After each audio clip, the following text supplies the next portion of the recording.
Blue Monday, everybody. Hope you had a good weekend. This month's gone fast, past halfway part of January. Anyway, guys, this is my thoughts on the wonderful world of boxing. So April 30th could be um, definitely a day to remember in the wonderful world of boxing.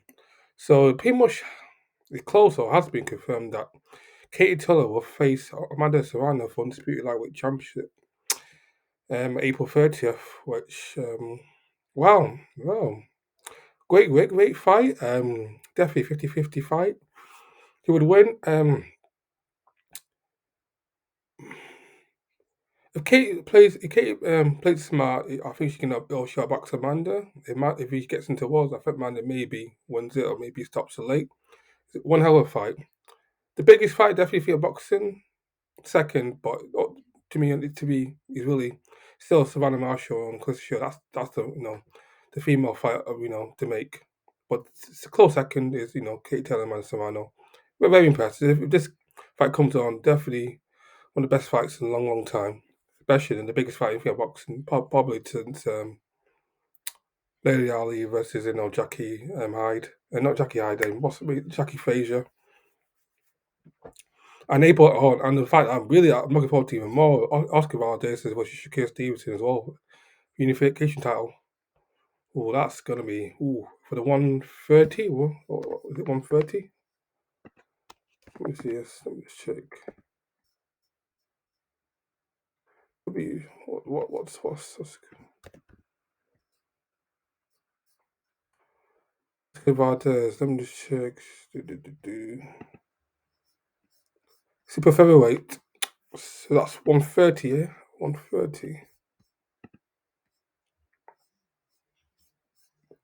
Super featherweight is 130.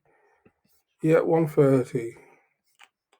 Yeah, one hell of a fight. One hell of a fight. April 30th, that's going to be a weekend to remember. Shakur Stevenson, it's going to be, I think, a pound a pound. Absolutely. And I think it's going to be, a future boxing great, but Shakur Stevenson, I know it's early, but I have Shakur Stevenson, the way he handled Joel Heaven, oof.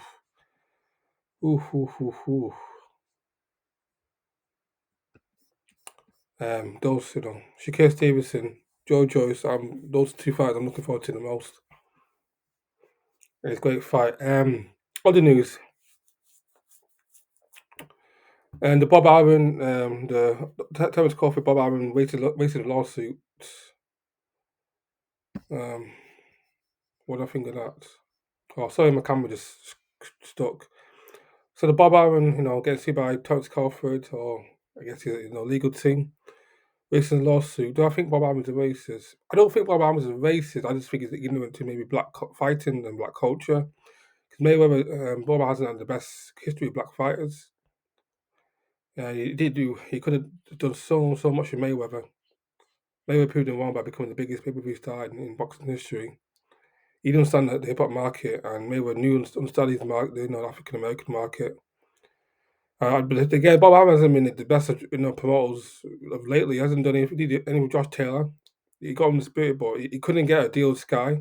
He couldn't get Josh Taylor to the first Brit to become a spirit the 4 hour. Couldn't get him a British broadcasting deal. The Sky, the Zone, BT, Channel 5 even.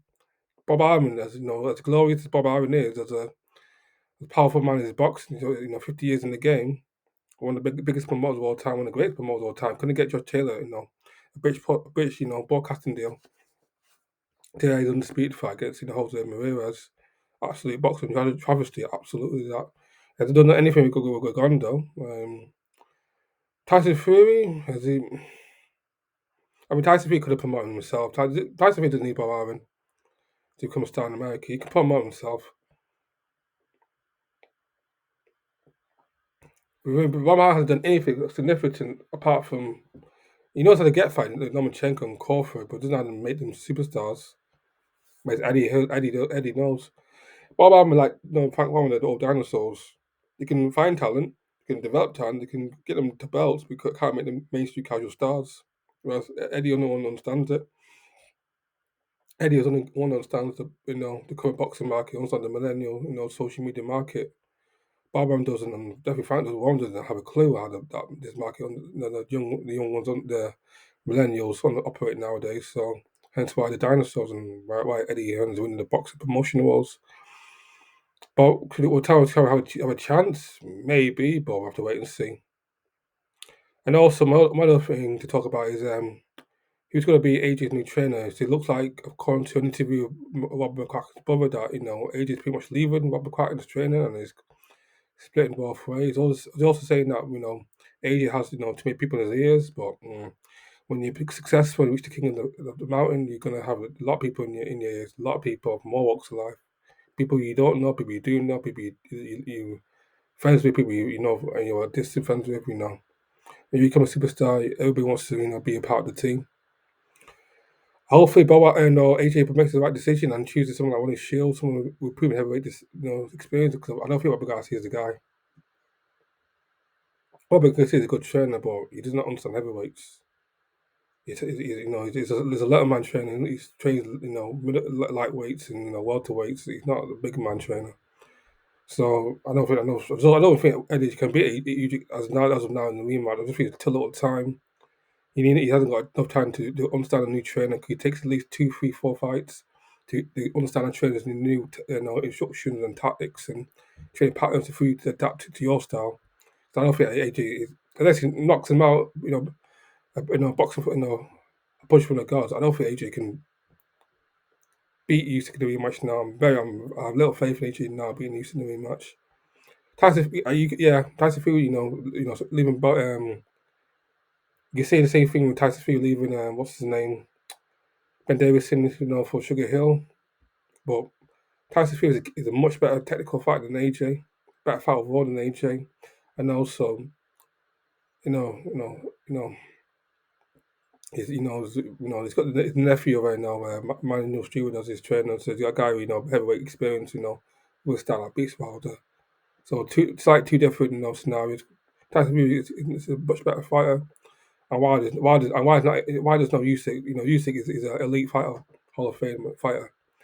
Wilder is a one-trick pony, a guy with a devastating right hand, and that's it. So so Wilder and Usyk, can't compare those two scenarios. Absolutely not. Anyways, guys, thanks for watching and happy Blue Monday, guys. Hope you had a good day at work. If not, stay strong and take care of yourself. Adios, amigos.